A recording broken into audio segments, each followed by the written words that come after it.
Greetings, dear ones. I'm Kryon of Magnetic Service.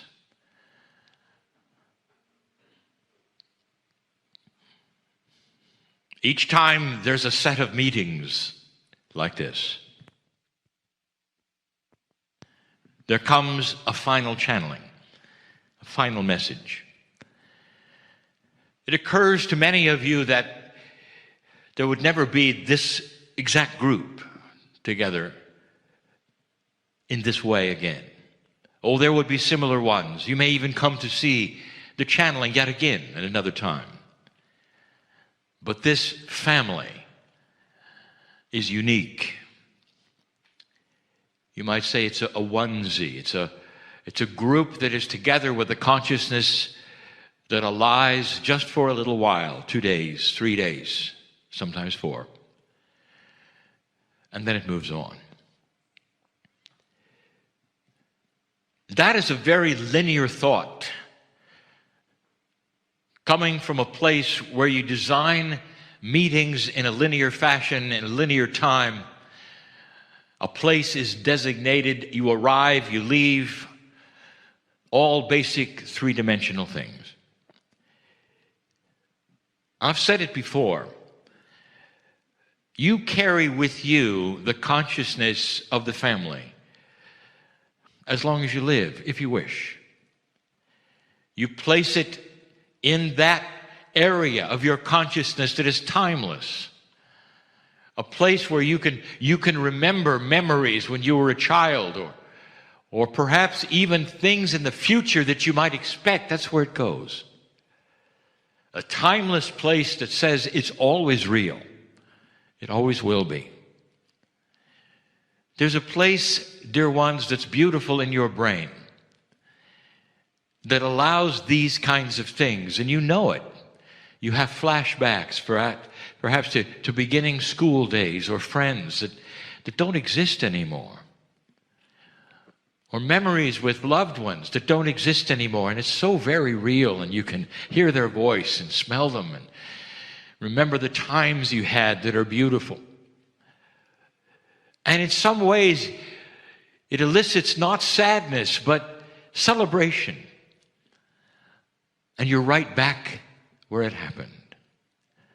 That place in your brain, not a place at all. It's a multidimensional paradigm that allows more than memory. It stores emotion.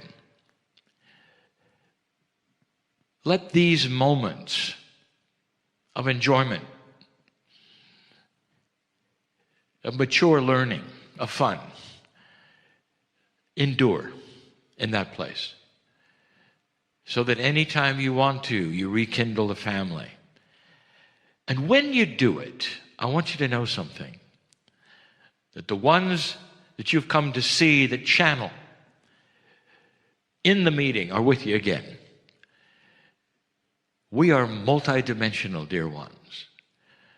All the ones that are pulled from that space on the other side of the veil are already in that state. And we'll be right here with you when you do it. That's a promise. You can feel it. You can sense it. The human being makes things linear and literal. And you walk into a place that is becoming multidimensional and non-literal. Non-linear is difficult for you. And the most difficult thing is that which you are trying to create for yourself. Over and over, the messages have been from Kryon, from Adironda, from the humans that teach around them, that you are able to create a reality that you can envision. This seems so far-fetched to so many who would hear this, that you would actually have energy and control over chance. For there are those who would say that life would be only chance. You run into a certain person, something happens, and we're telling you that that is not the way it works. And the ones who would criticize this would use the logic and say it has to be chance. Otherwise, if it were not, there would have to be a plan. Where people were that you don't know. Having them meet you is as difficult as you is meeting them. They have to be where you are by chance. Therefore, the odds are spectacularly not in your favor. That you would be able to create scenarios by yourself with your consciousness that would put you places. And that's where I want to correct the critic. For no one said that you're going to create this by yourself. And there is a plan. This is where it gets complex to the linear mind. And the ones who would be literal in looking at how things work as they perceive them. I want to give you review, instructions again, of how this works. And plug in to that some frustrations that you feel. While you're being frustrated that things are not working out the way you envision them, things are working around like a clock, like the gears of not chance but of specificity, in order to create a reality not just for you, but for others who have also asked for the same thing. And this may sound to you to be very, very confusing. It doesn't have to be. First, let us give you one of the axioms that I've given you over and over and over. You don't have to understand the minutia of it to participate in it. You just don't. And there would be those who would even argue with that. And they say, yes, I do. I cannot get from A to B without knowing the roadmap. You're asking me to float around and just show up at B without knowing where A or B is. And I'm saying to you, you got it. That's exactly right. We have to trust the process. The process. Again and again, I bring it down to the level you would understand. You leave the room later. And most of you will get in an automobile. And before you turn the ignition and start the engine, what do? Let me guess. You get out the manual for the internal combustion engine, and you study every single aspect of the gear ratios and the fluid mechanics that are going to get you to where you're going. And you say, well, that's ridiculous. Yes, it is. Are you getting the point? But you trust the process under the hood, don't you? To get you where you're going. And you trust it, and it does. And it's as simple as that. The experiences you've had with the automobile are designed so you never have to look under the hood.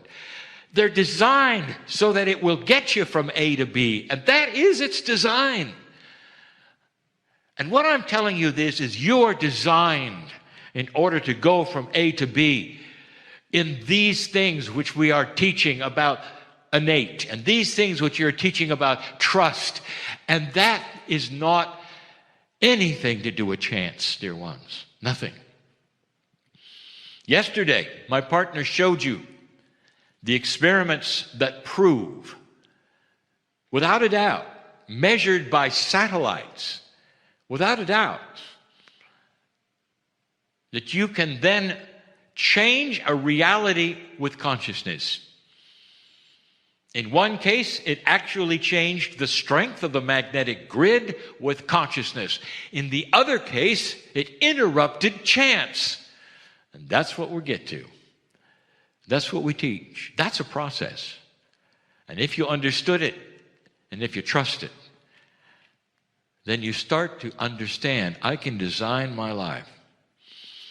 When I leave the room, I will start expecting benevolent things. But more than that, let's talk about what you actually want to do. I'm going to give you an example. that involves all the frustrations that you have. Number one, patience. You don't have any.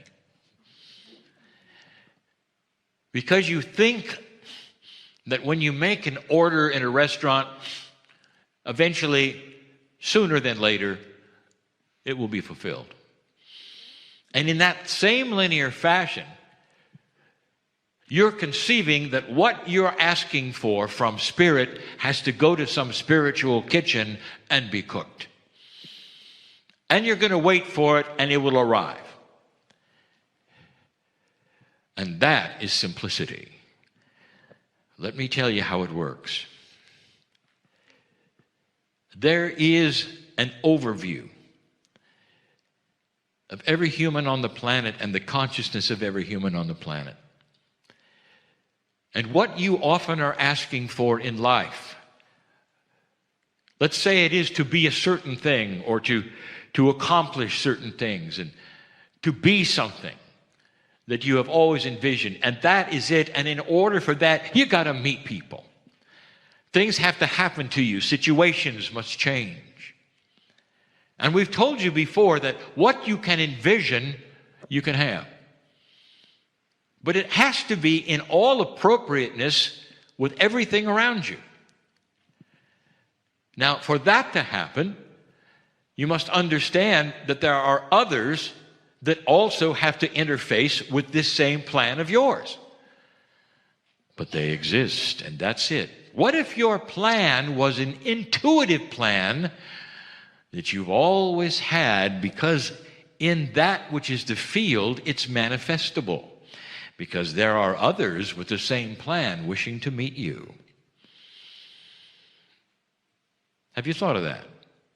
And if that's the case, what do you think would be the complexity of having that other person in the right place at the right time where you arrive and you both seemingly believe it's chance? Maybe there's a little time involved. And during that time, maybe you'll have other things to do instead of deciding it's not working. Let's talk about woe. Woe is a woe man. Today he's a man. And in this little story, he has taken this and cognized it. And he said, I am going to meet a man, and together we are going to have an invention or a business that I've always wanted to be in. It's going to help people. I know it. I had 2 psychics tell me that's where it could go. I heard this. I feel this. I know this. Then I went to a meeting where Kryon, well, he said it's possible with intent. Not only that, Kryon gave another parable early on. Kryon said it's like getting the ticket to the train. Here's your ticket. Now there's no schedule on it of when the train is coming. But you got a ticket to ride. And so there's no question you're going to go. And you're going to happen. It's going to happen in this lifetime. And that is the linear part. And that's all you know. So you take the ticket and you show up at the place where the train tracks are. And there's the little depot. That's where you wait. And wait. And wait some more. Then you start tapping your toe, and then you start doubting whether really it's going to happen at all. That's when you reach in your pocket and examine the ticket and say, yeah, the ticket says I'm going on the train, and the train's going to take me to this thing I want, and all. And then you start looking at the ticket again, and you realize, well, it doesn't say anything about a train, really. Not really. But that's the metaphor here. Kryon talked about going and having the train arrive, and I don't see, I haven't seen any trains arrive, and that bothers me. So the first thing I'm going to tell you, and the advice I'm going to give you, if this is you and this suits you, I want you to forget it. I want you to forget the goal. Because if you concentrate on the goal that you created, it's going to stop it. Because the goal of what's going to happen may actually be far beyond or different than what you think you are headed for. Would it be all right if it was better than you created? Hello? Yes, yeah, I know. Again, would it be all right if it's better than your vision? Yes. All right. So here's the point. If you're holding on to that vision and that's all you see, you're blocking it. Do you see that? So here is woe at the station, looking in both directions for the train. And he looks to the left and he looks to the right, and he does it for months. And he's just sitting there. Sure, he gets his meals. Sure, he has a little depot. He gets to go to the bathroom, all of these things. But he's sitting and waiting for the train. Wait. Pretty soon he gets really disgusted, almost ready to tear up his ticket. And finally he does. Kryon's wrong. This is not working. Dear angels, tears up the ticket, puts it on the ground, walks into the depot, has to go to the bathroom, and runs right into the dude he was supposed to meet in the bathroom. Dude is language from my partner. Do you see what just happened? The man he met was exactly what he had hoped for and more. There was far more. And the man he met was on the other side with other tracks. He had torn up his ticket and he was going to the bathroom. And that's where they met. And this all to tell you that you cannot then count on what you expect as a goal and keep it there and lift it up and draw it in your mind over and over and think that that's what Spirit's going to deliver to you. What you have to do is release it and say this or something better. I'm all right to go to a different direction, maybe not even the train station. I've got a ticket. Maybe it's not even for a train. Maybe it's just for a ticket for synchronicity. Maybe it's a ticket to meet somebody in the bathroom. And you don't know. You just don't know. And that's the point. You didn't have to do the minutia of the engine in the car. You don't have to do the minutia here. What you have to do is live your life with expectation, with compassion. The expectation is in benevolence and solution, and that you will always be guided to be in the right place at the right time. So when that person comes, no matter where they come to, accidentally, you'll meet them. And you'll recognize it. It may even be in a meeting like this, where you'll meet them. Maybe it's not the person, but maybe it's a person who knows the person, who will then take you there in some way. Maybe it's two people removed, but it'll happen. And there are stories within stories, even in this group and those listening to this channel, that will say, that's what happened to me. I wasn't expecting it, and that's what happened to me. I couldn't believe it. And if it hadn't been for being in this place I never really thought I'd even be, it never would have happened. And then you say, well, what made you go to that place? And they'll say, I don't know. And that's just a way of saying intuition, that you don't understand yet. It's not linear, but it felt right and you went. And that's the answer. Let these kinds of new paradigms guide your life in a way that your parents never taught you. Be in places because you feel you should be, instead of that is the thing that somebody told you to do.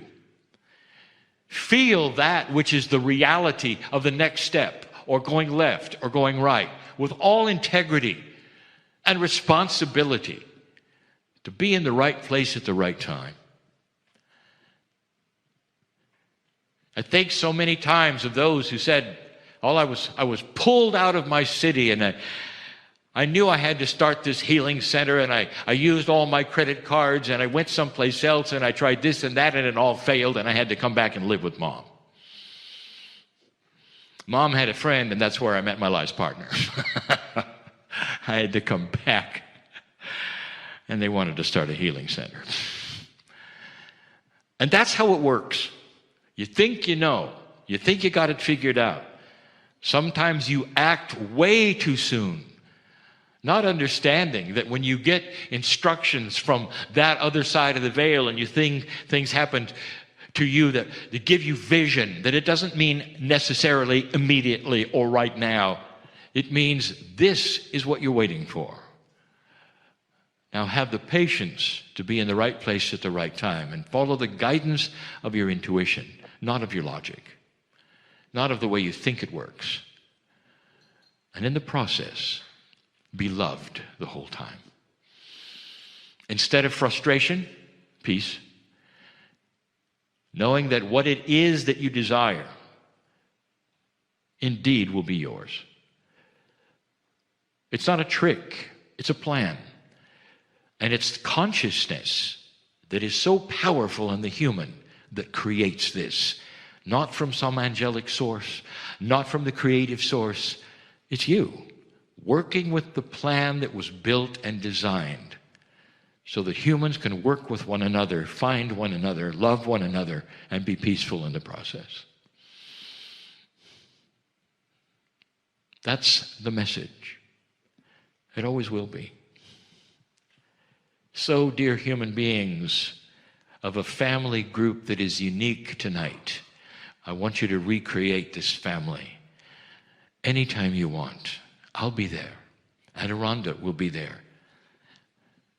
And you'll hear the wisdom yet again in a different way, coming from the other side of the veil for you, because that's the design.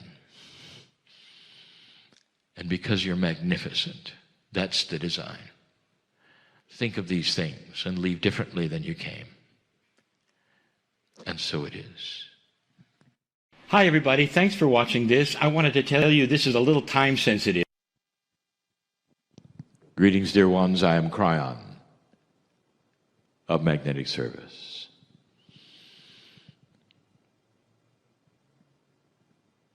This is the end of a workshop day.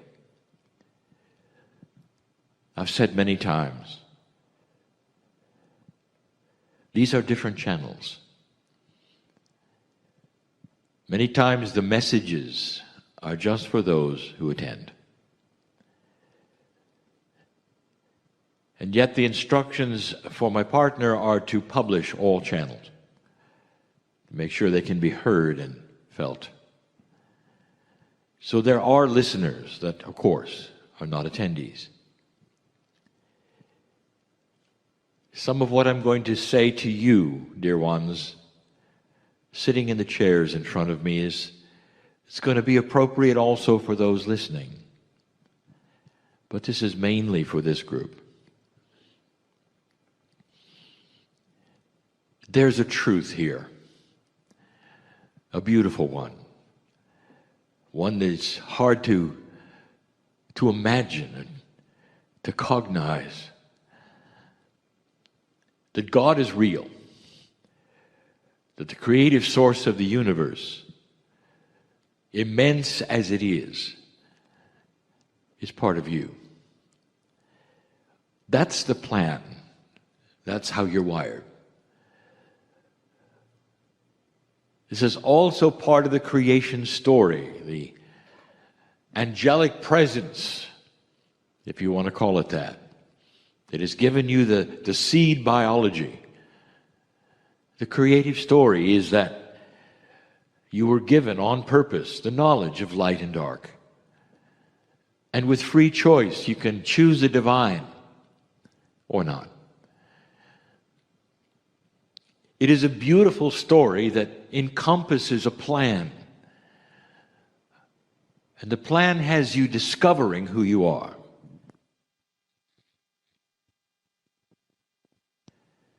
God is real and available. And in this new energy, more than available. Perhaps even standing and waiting. What makes this so unbelievable to most of those who are humans anywhere on this planet is that it's almost an oxymoron. You believe that you are so small, How could a God care? The one who set the stars in motion. How could a God care? And yet that which is your consciousness sometimes expands as big as God. And you know this, that the body that you are in, small as it might be, has a piece of the Creator and a consciousness potential that is immense. That's the oxymoron. So at some level, you know I'm right. Also, at some level, you know that your soul keeps going when the body is finished. Those two things add up to a partial belief.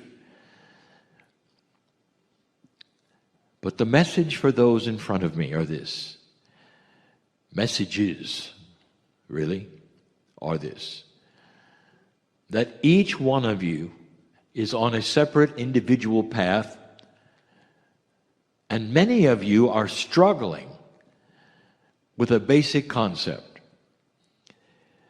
Not that God is real or not, but the concept is, can you apply any of this today, really, to yourself? Can you change your situation? I know who's here. And your situation can be that is what is occurring around you, or what is happening in your life, or what is happening in the cells of your body. And like so many others, the tradition, the biases, what you were told, all conspire against you.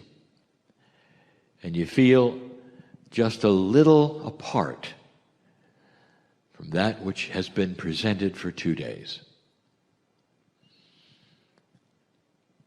Some of you have actually crawled into your shell. I know who's here.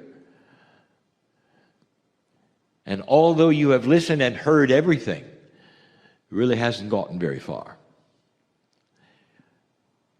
Some of you have made up your mind that what you've heard here is for someone else in the chair, not you.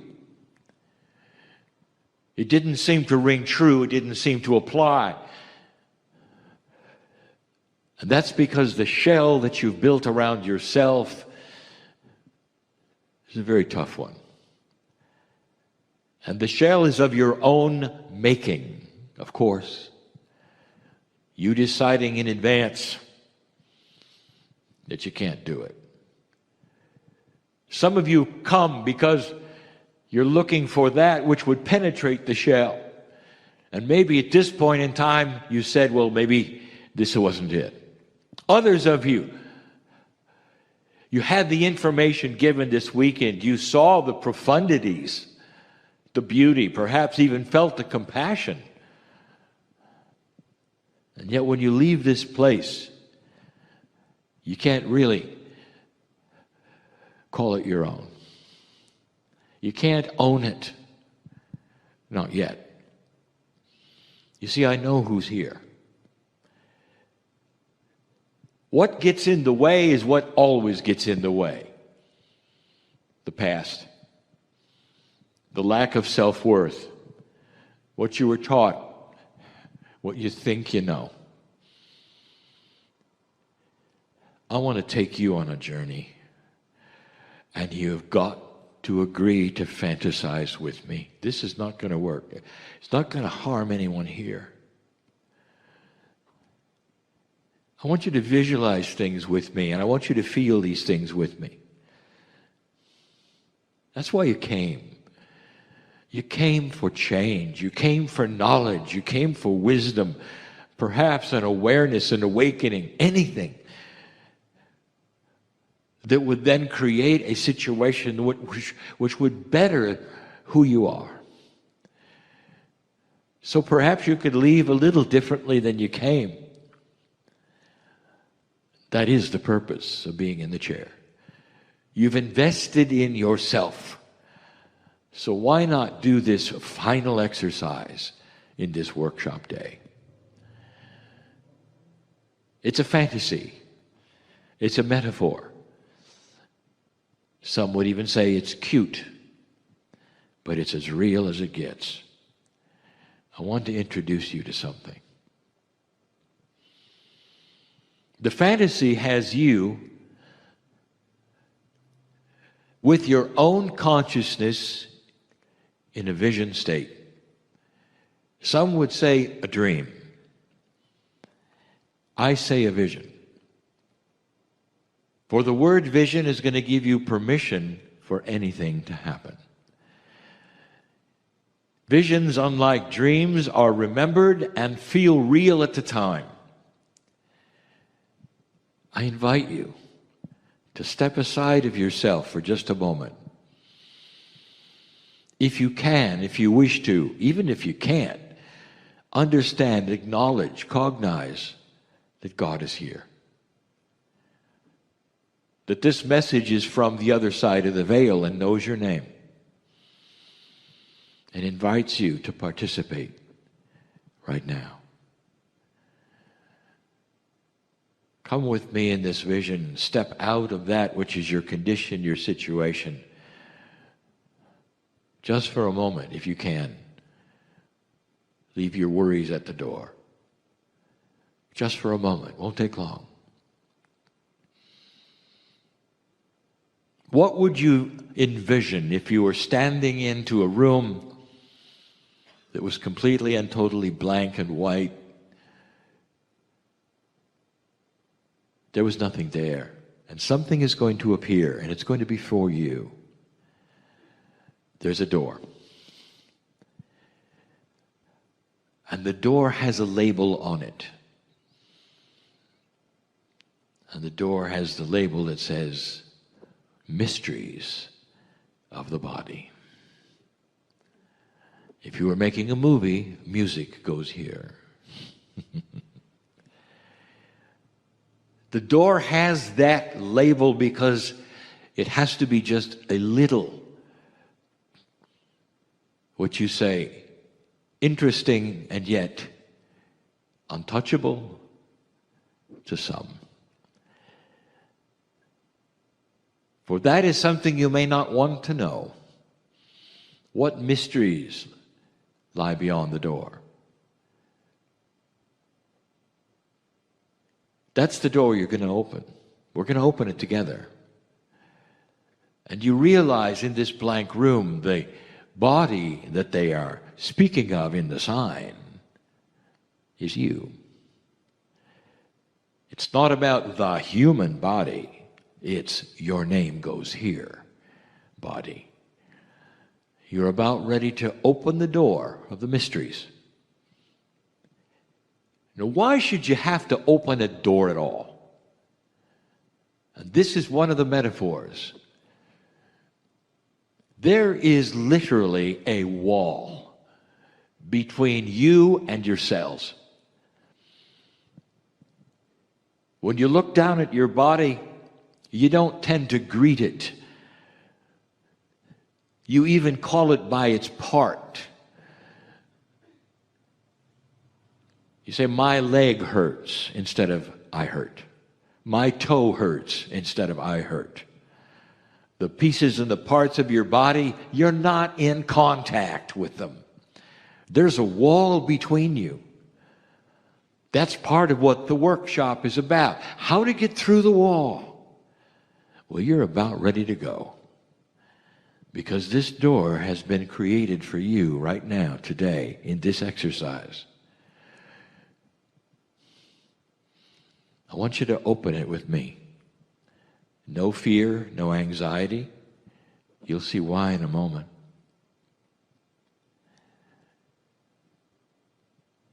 You open the door and you see that it's a bit stubborn. You have to pull a little. Because that wall between you and your cellular structure is a tough one. Finally, the door comes open, wide open. And you start hearing that which perhaps is the sounds of the body. You're not really familiar with those sounds. One of the biggest features always is your heart. You hear that first, and then there's more.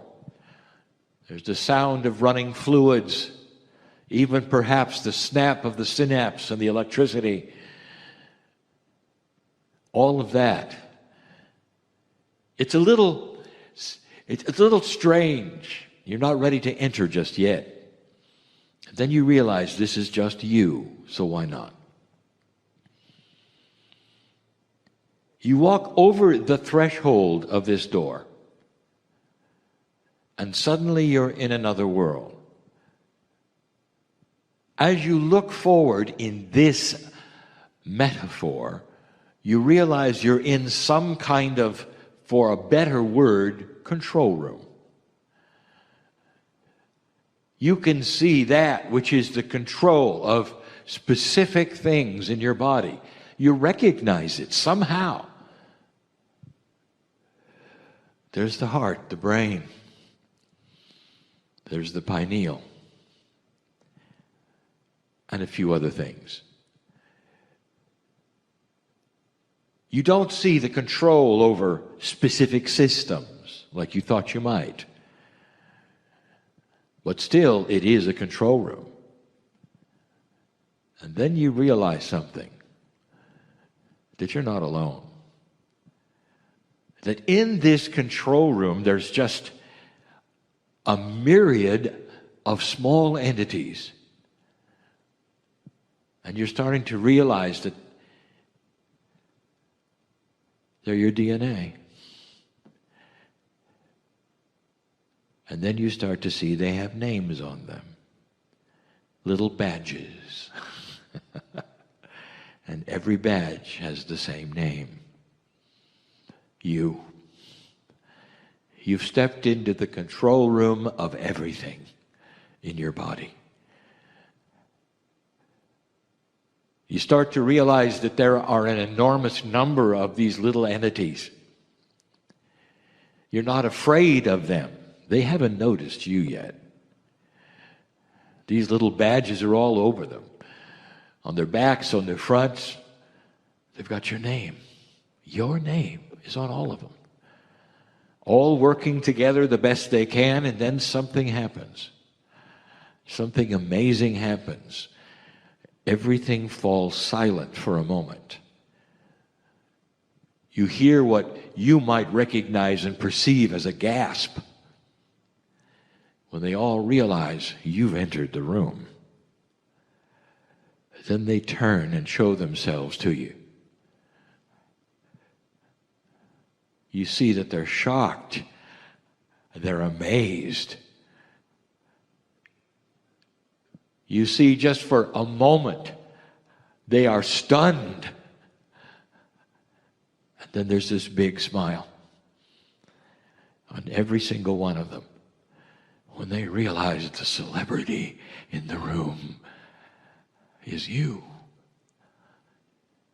Suddenly they start toward you and they crowd around you. You can feel them, millions of them just touching you. So happy that you've actually entered the room. Others come in. This may seem odd. You hear, you feel the flash bulbs going off. Look who's here. Look who's here. It couldn't be so. The boss has arrived. They are so enamored that they get to meet you. When in human history, in the past, you never visited the room. Ever. Ever. And the wall was simply there, and they guessed the whole time who you were. And then they back off. The language of the cells you don't understand. They don't speak English. They don't speak French. They don't speak Portuguese. They don't speak Spanish. They don't speak anything but cell language. And you can tell that they want to say something. They have their hands, if you can imagine hands on DNA. They have their hands outstretched. Like they're asking a question. And then you realize that collectively they're sending a message to you. One question. What can we do for you? From their standpoint, it's been eons since the actual God consciousness of who they serve has walked into a room. And they've never really had the communication. They've had signals, partial messages. They never met the boss. And in this moment before the door closes, they want to know, what can we do for you? What do you want? What is it that we can do?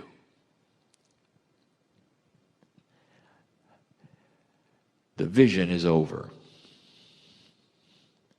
Because the question is only answerable by each individual hearing this message.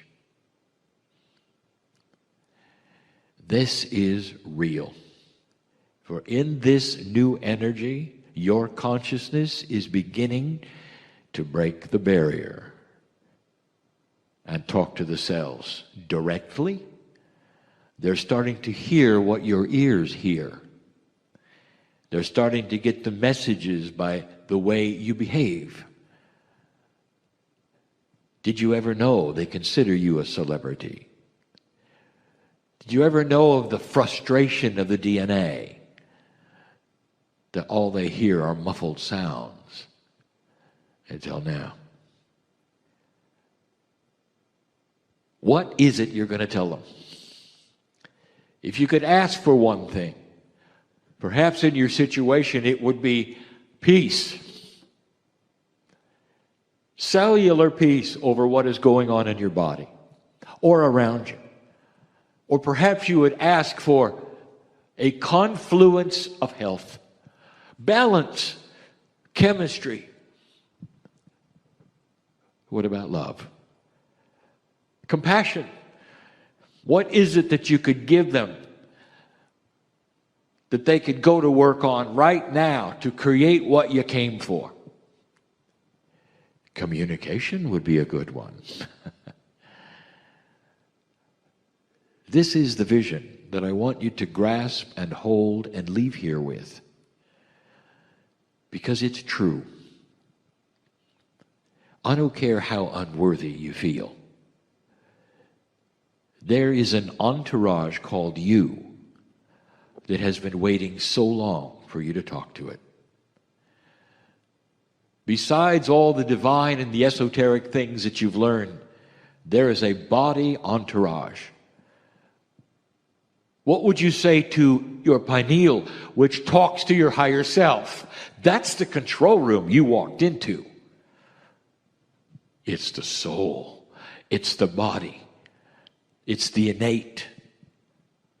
It's the heart and the brain. It's the triad that controls all that is you. And you stand right in the middle of it, and you're a celebrity. Did you feel for a moment in the vision the love the body had for you, the shock and the surprise and the delight of being able to touch you, look upon your face, all of them with your name? It is time, dear ones, to make the vision real and know that nothing that has ever happened to you is going to keep you from marrying to those cells, to talking to those cells. You are worthy. You're a celebrity. Don't let anybody or anything or any situation talk you out of the truth of this. Feel it in your very soul as you sit there. You are worthy of this. So let's get going. Void the things that keep you from your own magnificence. That's the message, as it always is. Feel it, know it, embrace this new group of friends. The flashbulbs are still going off.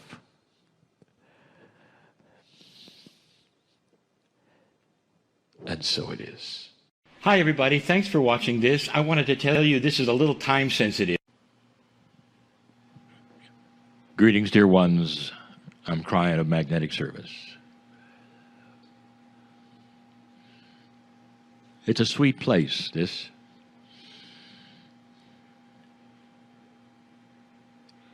The message is a continuation of the messages we have given so far in this which is called the Monument Valley Tour. It's message number 6. It's given on February 14 in your year of 2019, which according to your culture and your custom is Love Day. The message today would be no different than any other about love, except that it's more appropriate than ever. So again, dear ones, please allow me, with the blessing of the ancestors in this place, to one more time, for the ears perhaps of those who've not heard it, to reveal some things that we've revealed before, perhaps a little differently, that talks about the majesty of the creative source. Almost every human on the planet, no matter what belief system, knows about the creative source. And as the belief would go, the entire universe was created by one source. Infinitely small you are compared to the universe, and yet infinitely large is the creative source. And if you wanted to put a personality on that source, as often you do as humans, the source is love. Pure love. Nothing but love. As pure as light can be, it is with no darkness at all. Beautiful, benevolent, compassionate love. And we've said it before, as much love as you can imagine for your friends, your pets, your child. It's 1,000 times what that is. And it's focused, dear ones, on the living portions of the creative source, which is you. Dear ones, there's other life in this galaxy, and it's focused on that as well. The creative source is the source of everything. And there's love imbued in that purity in everything. And the reason I start with this yet again, is to let you know that you, dear ones, have created this veil that you look through to that love.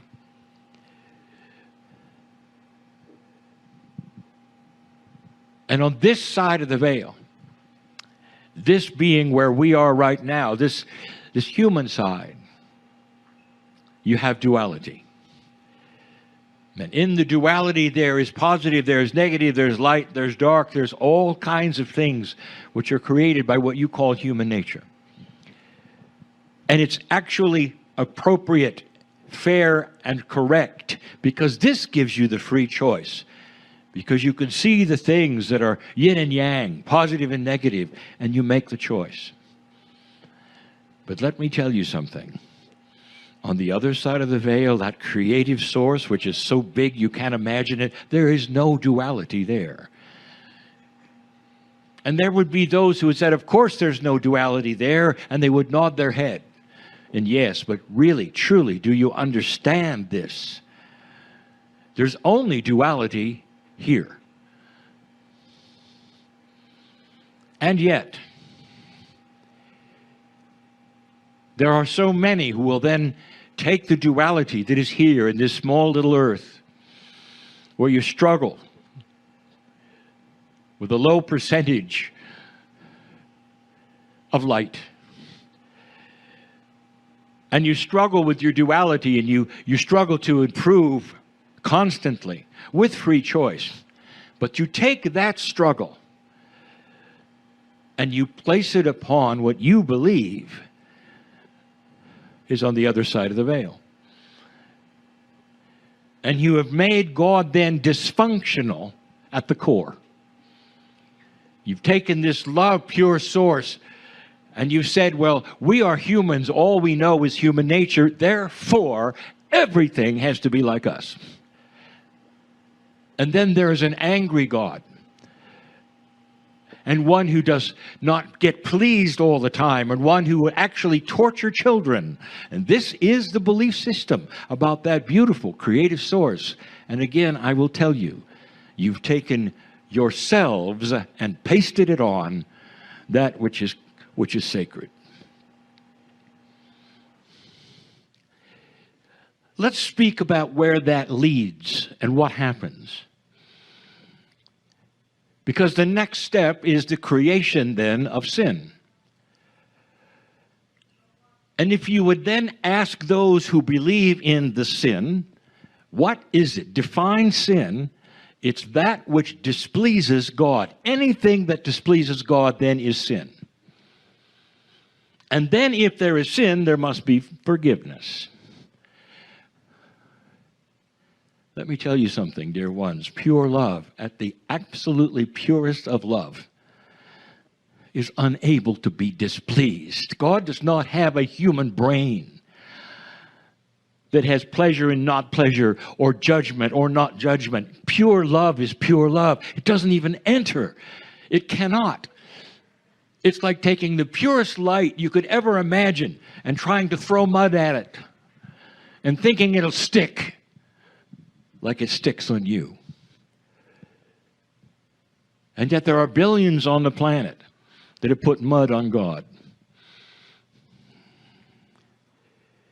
Forgiveness, dear ones, in a spiritual world is almost an industry. I want you to think for a moment. If you took children and wanted to make a test of their free will, and you put them in a dark place where they could barely see, and then they run into walls and they run into each other, and every time they run into a wall or run into each other, you dock them and call it sin, and you punish them. You take them out, punish them, put them back. Because they ran into a wall because they couldn't see well. That's exactly what you have said God does to you. Not all of you, but billions of you. And this, dear ones, will be part of the shift, a spiritual awakening of logic. God is not human. God would not do that. And yet sin has created forgiveness, an industry. If you don't think it's an industry, even within the spiritual, just look at your history. We sat in a place you would call Italy, and we spoke of a man you would call Francis, in a place you would call Assisi. And the most sacred of leaders at that point in time was the Pope in Italy. And that Pope at that moment was selling forgiveness of sin. Inappropriate to the max, you might say. And Francis saw it because Francis was pure and he was filled with the love of the creative source. He wasn't filled with the pompousness of the Pope. The story of Francis is quite amazing. For today he's Saint Francis, and yet he never was a priest. But he was attractive. Like any other master of this planet who is pure, he was attractive because of his purity and his love. And even the priests of the church were attracted to him because of what he believed and said, how he acted, what he did in his life, what he showed people he could be. That was Francis. We've told you before that he bribed the Pope For he needed money for his enclave. He needed money for his animals. He needed money for his hospital. And so he told the Pope something, because the Pope met with him. He had to, because he was pulling away priests. He was becoming dangerous in his purity. And he said to the Pope, if you'll give me the money for these things, I will then stop being that attractive, because you will then stop selling forgiveness of sin. And that was the agreement. And in the church in Francis of Assisi, there's even a painting that portrays it, although the people who would then guide you through that church won't then identify that painting of that way. In fact, that painting shows Francis of Assisi and the Pope meeting with a scroll of demands from Francis to the Pope. A list, you might say, an agreement, you might say. So the Pope would stop selling sin forgiveness. The guides will tell you it's a list of Francis' sins. I'm going to tell you it's in a contract that changed who the Pope was, changed the church, and made it more pure. That's the kind of an industry forgiveness has become to some. In some ways, it becomes an industry of fear. If you don't have that kind of forgiveness from a God who's going to judge you, from that pure love thing, then there's the fear of what might happen to your soul. And these things, dear ones, are not from God. They cannot be from the pure source of light and love, which is not a consciousness of a human. It has come from humans to humans, humanity, systems. The most inappropriate thing that is here today on this planet is fearing the source of light, when all that source wants to do is love you. Love is the message of the day.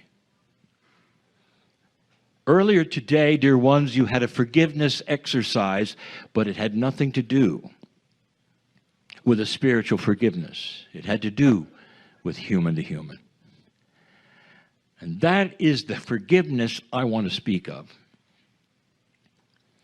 I want to talk about what it means, and perhaps in a way you haven't heard before. I want you to right now relax in the arms of God, whatever that word means to you, just for a moment, and see that precious pure light as I tell you this story. The story is, again, a logic story. More than that, it defines the attributes of your brain. So you'll understand what you're doing when you start to forgive. Coming right from the light, right now, I want to show you this. When each of you were a child, there came a time when you had that moment where you would burn your hand or your arm or your leg with something hot. It happens to every child, because as much as their parents will warn them against heat, there comes a time when you test it.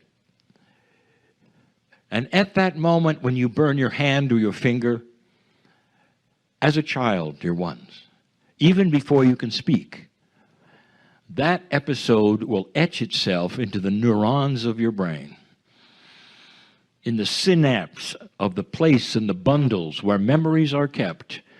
The burning of the hand is there all your life. Now, the reason I tell you this, in a moment you'll find out, it's permanent. It would be nice if you could undo it, if you could delete it, but you can't. Your brain is not like the current day computer. There's no delete key. It stays there. It stays there. Now, in the case of burning your hand, it's survival. It stays there because it needs to stay there, so you won't forget it. But that's the way of the brain. But it also happens with something else. Dear ones, it happens with betrayal.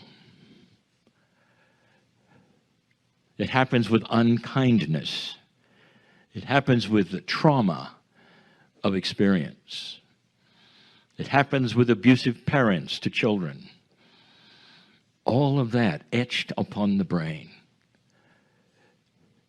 And at time, perhaps even when you're an adult, when you have betrayal, when you have these kinds of things, it etches itself in the same place where you burned your hand. And in those places, it stays, and you can't undo it. And so today, you went through an exercise where you might have written some of those things down, and it might have been difficult to even write them.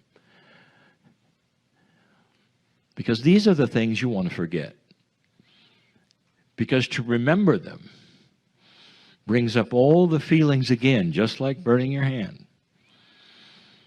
And all of those feelings will come to a head, and there will be tears, and there will be uncomfortableness and sorrow. And so most of you stay away from those things, but all of you have them to some degree, more than others for some. And you wrote them down, which was difficult, and you burned them in a significant ceremony to say, they're gone. This is how I see it. They're gone. But I just told you they're not. But your ceremony is telling your brain that they are. Let me tell you what you did today, and anyone else listening, and the parables I've given in the past about what a Lemurian woman would do as she burns the leaf that she has etched on these things into the volcano fire. Because I've even channeled before that this is an appropriate thing to do, as you did today. So let me give you a vision of how you take something in your brain that is forever until your last breath, just like burning your hand, and instead you transform it. Whatever that was that you wrote on the piece of paper, or for those listening who didn't do the exercise, whatever it is that you could think of that is the betrayal of the thing that eats at you at night when you sleep or doesn't let you sleep. The thing that can't forget because it was so awful to you, so uncomfortable, so sorrowful to you. Whatever it is, even if it's a memory where you're asking forgiveness of yourself because you keep bringing it up and beating yourself like a little whip with it, it's still there. So I want you to have this vision of what really might be happening in your brain, what you do. And it has to do with the power of compassion and love.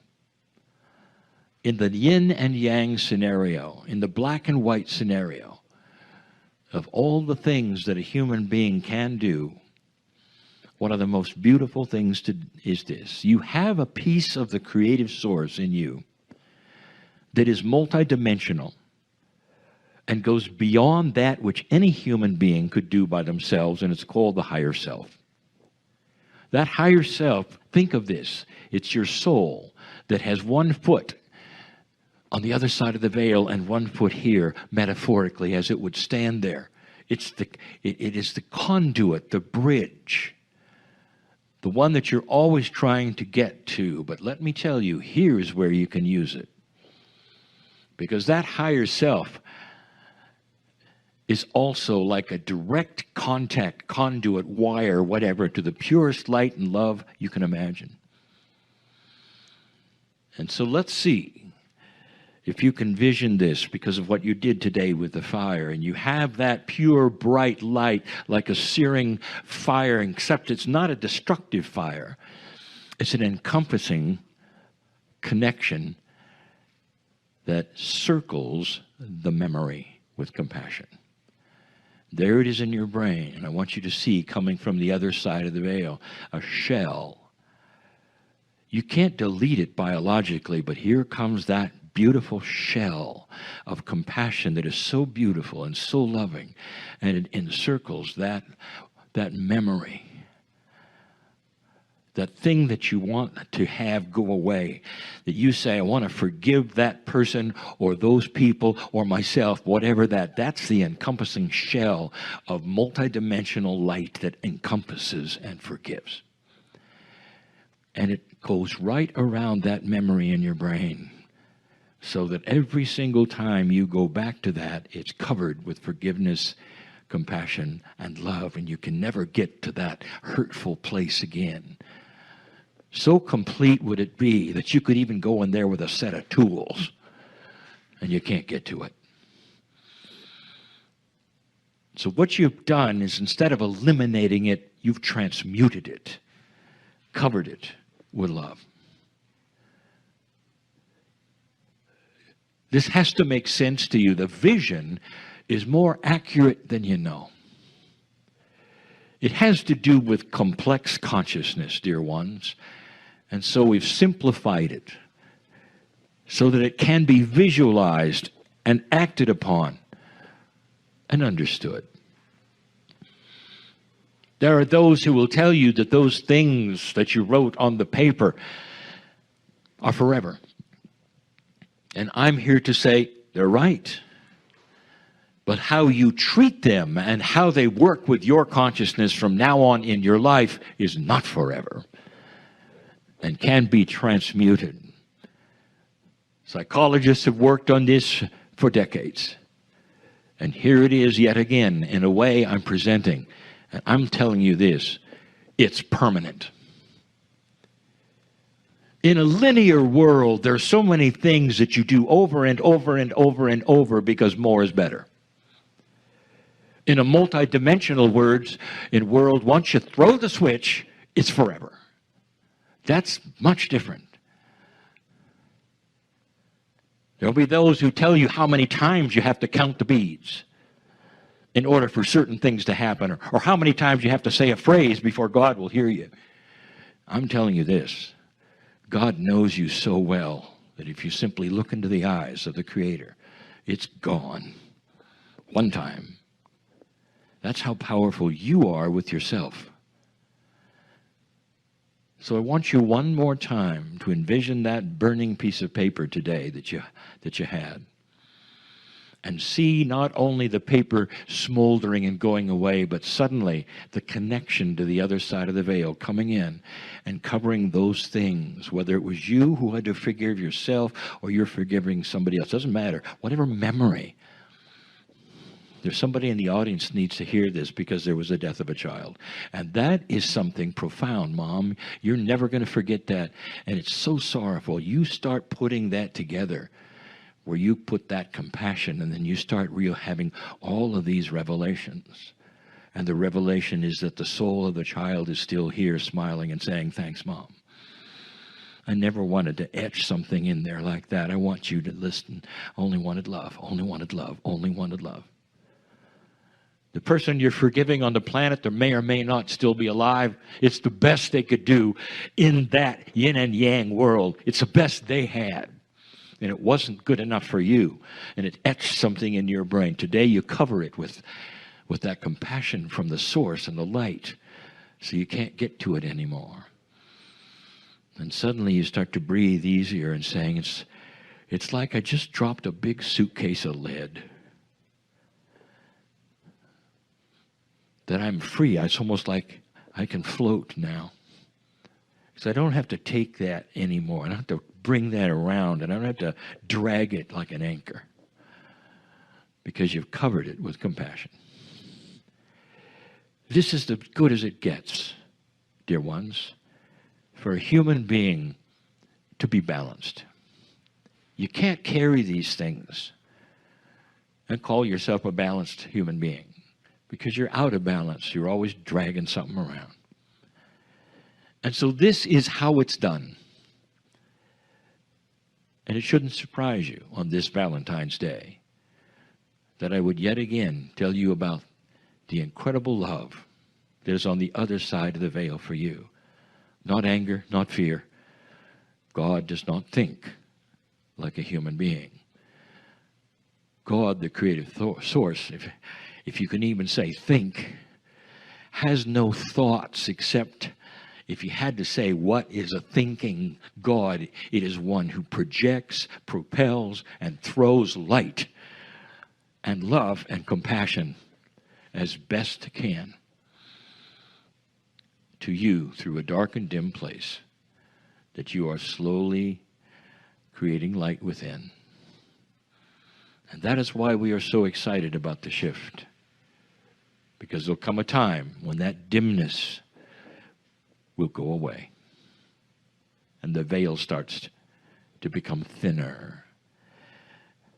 Mark my word, there'll be a day when you look back sometime in human history and you will see all the things that I have mentioned about the projection of the human onto God as a children's story. And you'll know the truth. God is love. And so it is.